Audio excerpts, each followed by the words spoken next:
Been 3 days. I need some entertainment. Okay. Why can't we talk about this, huh?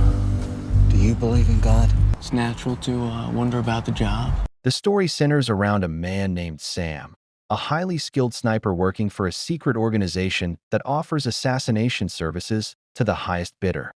He's not alone in his missions. Sam is always accompanied by his longtime friend Ken, who serves as his spotter, guiding him to the perfect shot. This time, they've been assigned to take out a high-ranking official.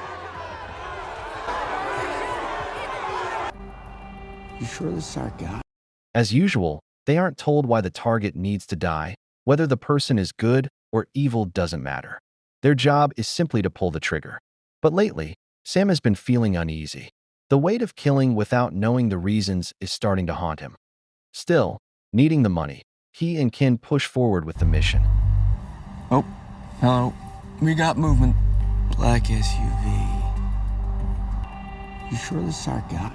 Soon enough, their target appears, walking into view, followed closely by a woman. As Sam lines up his shot, the woman suddenly spots a glint of light from their position. She realizes they're there and does something completely unexpected.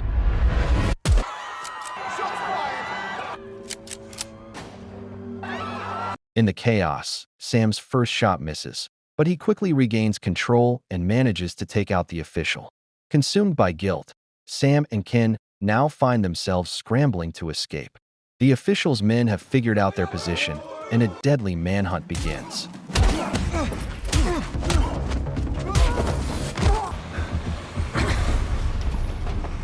As they flee, Sam opens up to Ken about his growing doubts. He talks about the woman who tried to shield the target, wondering if they had made a terrible mistake. What if the man they killed was actually one of the good ones? Now, if he was such a terrible person, why would she do that? It doesn't matter. It was a good kill. During their conversation, their boss, Tamara, suddenly calls. She brings up the woman Sam shot and tries to reassure him. She reminds him that guilt is part of the job, that in their line of work, consequences come with the territory, and right or wrong often gets blurred. Jesus Christ. Okay, I understand. After the call, Sam requests some time off. He admits he needs space to reflect and figure out whether this life is still worth living. Look, I'll contact you when I resurface, okay? Back on solid ground, Sam and Ken share one last quiet moment. They don't know when or if they'll ever see each other again.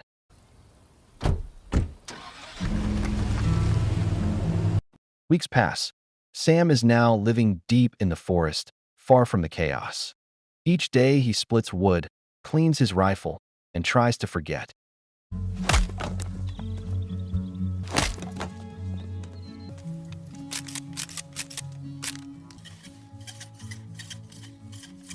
He avoids the outside world entirely, even Ken. The job, he feels, brings more harm than good, and he's seriously thinking about walking away from it all. Then one day, Tamara reaches out again. There's a new mission, urgent, she says, and with it, the perfect opportunity for Sam to submit his resignation once and for all. What's going on? Cut to Sam arriving at the location of what would be his final mission. Waiting for him, there was Ken, already on site. On the way to the hotel Tamara had arranged for them, Sam finally opened up. He told Ken this would be his last job. He was officially stepping away from the life of a sniper. I'm out after this, brother. Spoke to Tan this morning. After this, I'm done. Ken was stunned. It hit him like a truck. Without a sniper, what good was a spotter? Ken wasn't a trigger man. His entire role relied on working alongside someone like Sam. Without that partnership, he'd be out of a job. Just like that, his future became a big question mark. Still, they were both puzzled about the mission itself. Unlike before, Tamara hadn't sent them any intel, no target, no location, no details. Nothing. It was completely unlike her. This place looks pretty nice, right? Less depressing than usual anyway. When they arrived at the hotel which Tamara had already booked for them, they were greeted by a hotel staff member who personally escorted them to their room. What they saw left them speechless. It was a VVIP suite, equipped with top-tier amenities, the bed lined with real silk sheets, the room dripping in luxury. You sure, right? This is our room. Yes, for you, sir. Yeah? Your favorite, silk sheets. Then the staff handed them a sealed envelope. Inside was a note from Tamara, explaining everything. She had arranged this special treatment as a thank you, a gesture of appreciation for their years of loyalty, service, and dedication. Being a sniper trained for long-distance observation, Sam quickly asked the hotel staff to close the curtains. The staff hesitated, saying they'd miss a stunning sunset. But Sam, ever cautious, insisted. He didn't take chances, not even on his last mission. Hey, would you mind closing the curtains, please?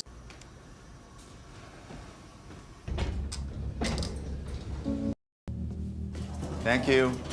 Once they were alone, Ken brought up Sam's resignation again. This time, he couldn't hold back his frustration.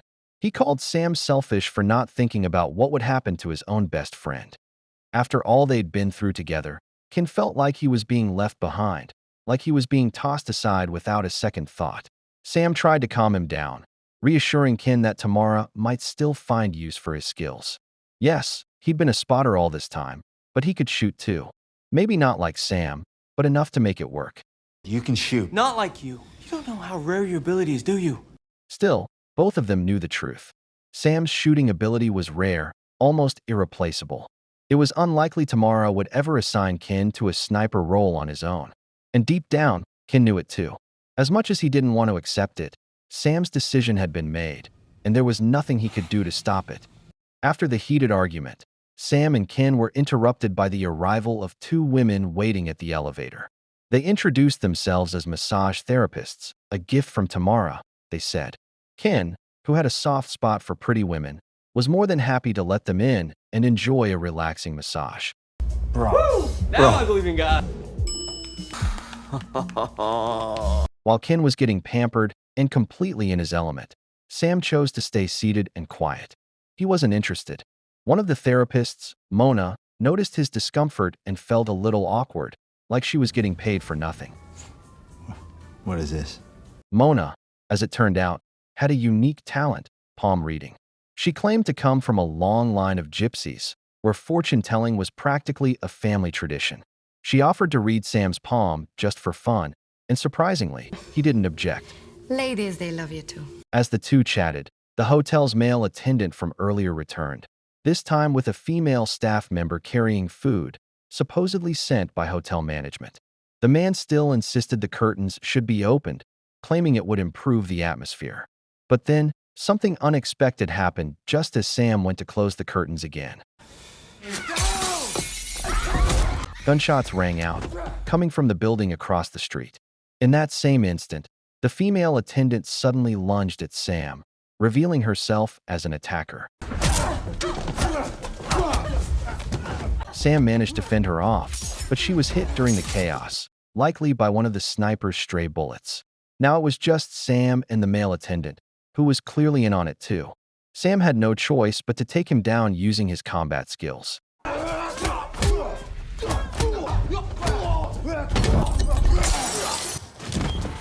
Once the immediate threat was neutralized, it became clear they weren't out of danger yet. The sniper across the way was still watching, waiting. But they knew that was only a temporary fix. The only real options were to escape the hotel entirely or reach out to Tamara for help. I got it. I got it. Using one of the therapist's phones, Ken managed to call Tamara and gave her the name of the hotel. What she said next shook them both. She had never booked that hotel. That meant one thing. There was a traitor in their ranks. We have them all, Tam. Someone set us up. We need help. Any more assets in town? As for help, Tamara admitted she couldn't send backup right away. All available agents were tied up on other missions. Sam and Ken would have to survive on their own, at least until she could figure out another solution. You heard the lady, kid. And so, Sam and Ken were forced to hold their position and protect the two innocent women who had no idea what was really going on. But just as Mona asked the question they'd both been avoiding, who are you? And what's really happening here? It happened.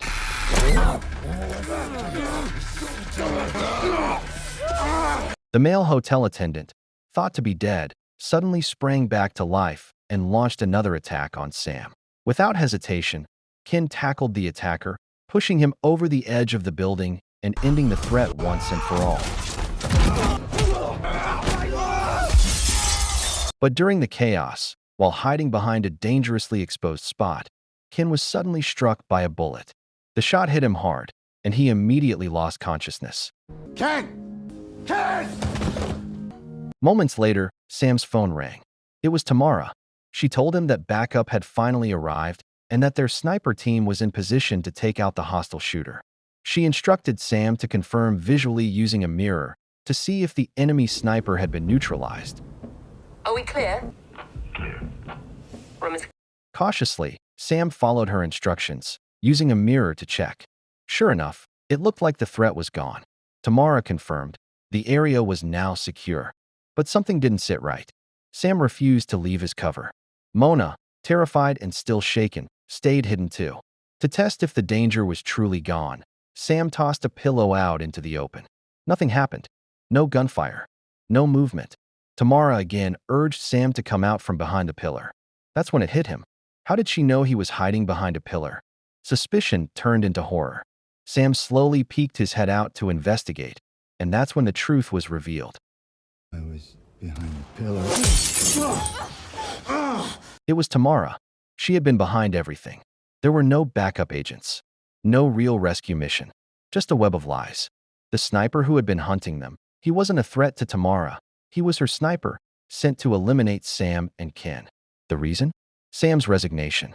With his elite-level skills, Tamara considered Sam a potential threat, someone too dangerous to be left alive, especially if he were ever recruited by a rival organization. After all these years. I was loyal to you. Yes, you were. But what cut deepest of all was her confession. Tamara admitted that one of Sam's past targets, a mission in Dubai, was actually a fellow sniper from their own organization. Just like Sam, that sniper had planned to resign. Tamara had used Sam to execute his own colleague, without ever telling him the truth. And now, she was doing the same to him, replacing him with a new sniper, just like she always had.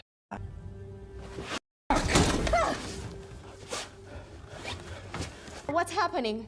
We're being set up. As their tense conversation ended, Mona's fellow therapist began to panic. In her confusion, she foolishly crawled out of her hiding spot, completely exposing herself. Don't move! Stay down! Get down!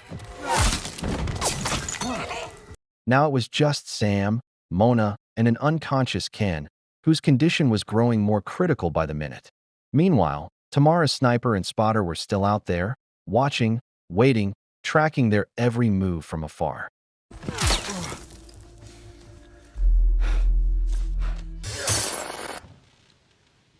As Sam racked his brain for a way out, something suddenly clicked. He remembered Tamara's ruthless nature, her obsession with control. There was no way she had only sent one sniper. Knowing her, there had to be an assault team closing in on the room. That meant their only hope of survival was getting to the rifle case. And just in time. They're coming! Take cover!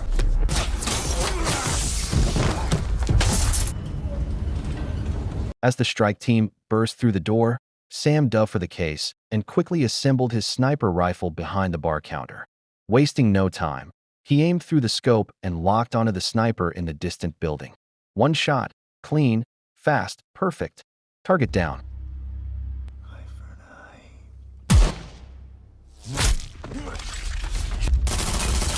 The team in the room opened fire on Sam, bullets tearing through furniture and walls, but none hit their mark.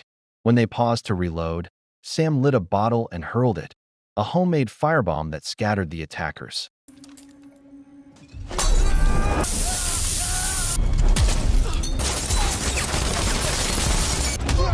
In the chaos, one of the team members grabbed Mona and took her hostage. But Sam, the fastest and most accurate sniper Tamara ever trained, didn't even flinch. This was his world. With calm precision, he neutralized the threat and freed Mona in seconds. Sitting on the floor, catching her breath, Mona turned to Sam with tears in her eyes. She quietly asked what would happen next, if there even was a next. She wasn't sure she'd make it out of this alive. Then she asked him for something she'd never asked anyone before. If she didn't survive, would he look after her daughter, her only child, her whole world? There was no one else she could trust. I promise. Before God. Not far off, he heard footsteps. More enemies. A second wave. Sam stood up, his rifle in hand. And for the first time in this mission, his full focus kicked in. If they were coming for them. Go, go! Move, move!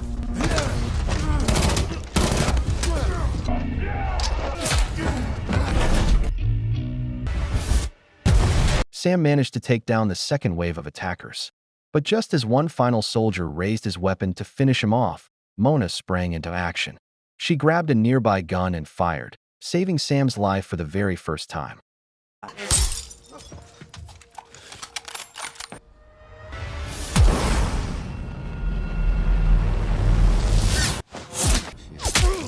Sadly, Mona was shot and killed by the spotter who had taken over the sniper's role. At that exact moment, Ken finally regained consciousness. Weak, barely holding on, he assessed the situation and knew there wasn't much time left. With what little strength he had, Ken made a choice. Someone had to make it out alive, and it had to be Sam. Ken told Sam to escape, to finish what needed to be done. Their only shot was to improvise. Using the silk sheets from their luxury suite, Ken suggested making a parachute. It was a long shot, but better than no shot at all. Then came the drone. Armed with a machine gun, it hovered outside, unloading bullets into the room. There was no time. Ken yelled at Sam to hide.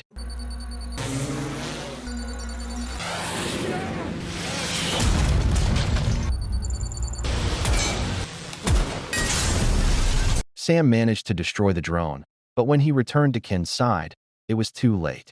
Ken was gone.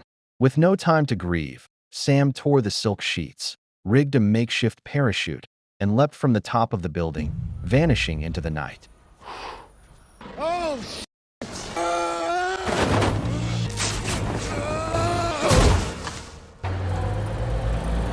Weeks passed.